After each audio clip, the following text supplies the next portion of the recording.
first time I had that feeling. I was on a trip with my family to Tennessee. I was about 17. When we got there, I started feeling nauseous, which doesn't sound too strange, but this nausea was different.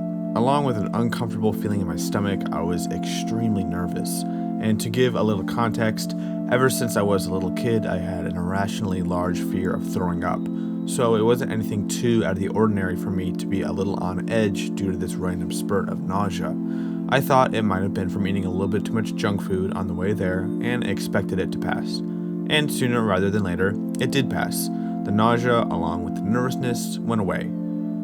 But that didn't last for very long. It came back, and it came back even worse this time. At this point, I knew something was up. This wasn't just a one-time case of nausea from eating too much junk food. This was reoccurring. Something was wrong. I thought maybe I had a stomach flu or food poisoning or just some kind of stomach issue. But as the days went by on this Tennessee trip, I had no other symptoms of sickness. No fever or diarrhea or sore throat, just nausea and the nervousness. So my next guess was two things. One, that I was homesick. I missed the comfort of my home, and that's what was causing this quote-unquote nervousness. And two, nicotine withdrawal. At the time, I embarrassingly had a vape and a nicotine addiction that my family didn't know about. So when we left for Tennessee, I left the vape at home, and these nicotine withdrawals were what was causing the nausea. So that was it, right? I figured it out. I just had to tough out the rest of this trip, and this mysterious feeling would go away when I got home. So for the rest of the trip, I had developed ways to cope with this uncomfortable feeling, which included listening to a song called Fallen from the Sky and sniffing cinnamon-flavored toothpicks that I had picked up from a health store before we left. My mom had always given me and my sister essential oils to smell when we were kids, so the cinnamon scent worked nicely to calm me down. But those things only made it easier to deal with that feeling. They didn't make it go away, and over the next few days, it wasn't getting any better. So I, understandably, really wanted to go home. I begged my family if we could leave early, and they agreed. Me and my dad left a few days early while my sister and my mom stayed back with my extended family in Tennessee. And when I got home, I finally had some relief. I got to sleep in my own bed, get back in my own room. It never felt as good as it did in that moment. I also got to feed my nicotine addiction, and it seemed as if all was well. That strange, uncomfortable feeling went away as I suspected it would, and I could finally relax. But that obviously didn't last long. That feeling came back yet again, and this time I had no more answers or theories for what was causing it. It didn't take me long to figure it out and label it as anxiety. And ever since then, that feeling, anxiety, it hasn't gone away. Right now, I can confidently say that anxiety affects every single day of my life. There's not a moment where I am not some kind of anxious or where I am not worrying about something. It is always in the back of my head, from when I wake up to even following me when I dream at night. At this point, I have no doubt that this will follow me for the rest of my life. I don't think there will ever be a time where I am not worrying or where I am completely calm and at ease. Anxiety makes it so I can't enjoy normal things. I'm constantly worrying about possibilities and what ifs, so much so that I can't focus sometimes. Before I do anything or before I go anywhere, I have to prepare myself for a possible anxiety attack.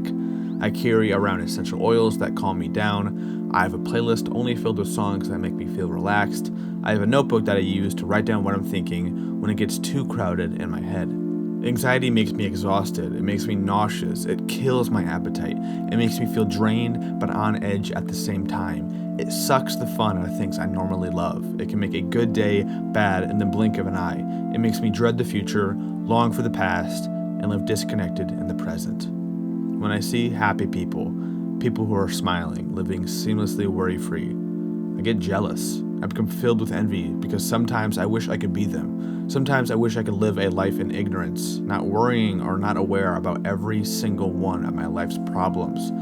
And sometimes I wonder where this anxiety came from. I was fairly depressed at the time of its appearance, so maybe that has something to do with it. Maybe it's just in my genes and it's something that I was cursed with at birth. Or maybe it's because of a past life of mine. Maybe in a past life I did some really, really bad things, and this is life's way of punishing me. Whatever the cause, Truly, sometimes I just want to yell at my brain and tell it to stop for just 1 second. But it never will. And I'm so glad it won't ever stop.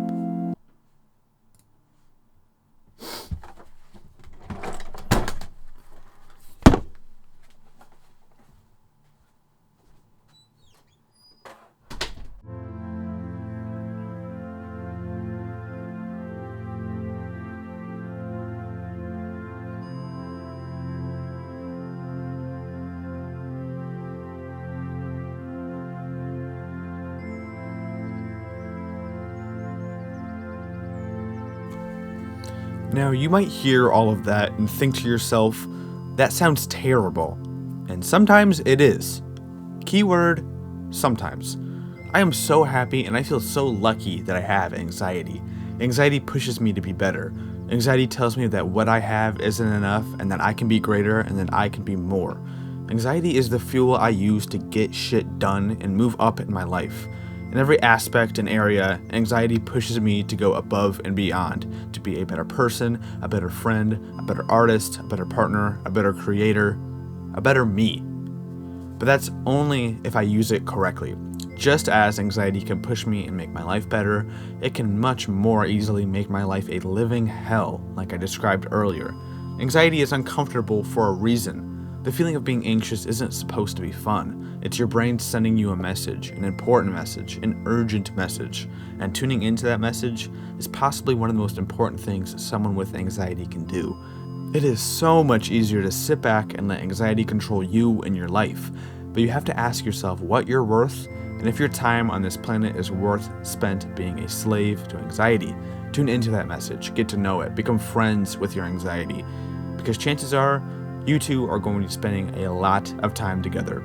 And if that doesn't sound appealing to you and you just want to get rid of your anxiety forever, well, then, fortunately for you, I have a one-step plan to do such thing. Step 1. Don't get rid of your anxiety. Getting rid of your anxiety is not only nearly impossible, but it's also foolish. Anxiety does a lot more for you than you think. Did you get to work today? Did you finish that paper for that class? Did you work out? Did you get your kids to school? That's all anxiety. Having anxiety shows you care about the thing you have anxiety for, whether that be your kids, your body, your well-being, your partner, or your future. You wouldn't have anxiety about something you didn't care about. You wouldn't have anxiety about Steve down the street, because more likely than not, you don't really care that much about Steve down the street. Without anxiety, we would all be living very bland, unrewarding, and very unfulfilling lives. But you might be wondering, how do you get your anxiety to work for you? How do you get it to push you to be greater? How do you get it to make your life better? Well, let's go back to step 1. Don't get rid of your anxiety. Accept that you have anxiety. Become at peace with the fact that you're an anxious person. You're someone with anxiety. And pushing it down and avoiding it isn't going to do anything. You can't get rid of it. Stop fighting it and start controlling it. Anxiety left uncontrolled will destroy your life. Put your foot down and remind yourself that you're in control. A mindfulness teacher, Michelle McDonald, came up with an acronym that's used for working with hindrances of meditation, but it relates perfectly to anxiety. It's called RAIN. Recognize, accept, investigate, non-self-identification. Recognize your anxiety. Accept the fact that you have anxiety and it's a part of your life. Investigate what's causing your anxiety. In other words, tune into its message. And finally, non-self-identification. Don't let the bad parts of anxiety define you. Anxiety doesn't define who you are. It's how you deal with it that does. Viktor E. Frankl said, "Everything can be taken from man, but one thing, the last of the human freedoms, to choose one's attitude in any given set of circumstances, to choose one's own way." No matter how hopeless or how terrible your situation with anxiety might seem, it cannot take away your freedom to control how you perceive it. Something I've been saying a lot lately is anything and everything is only as bad as you make it. The power to perceive situations how we want to is a power that is usually used to see things negatively. Try it the other way around. I'm sure you'll be surprised by the results. Now, I know a lot of this is easier said than done, and that I'm no psychiatrist or therapist or psychologist, but this is just from my experience of living with anxiety. Please don't give your anxiety the negative power that it wants. Don't feed into it. Don't let it control your life. Remind yourself that you are in control, because life is too damn short to spend it being a slave to your anxiety. I hope this helps. Thanks for watching.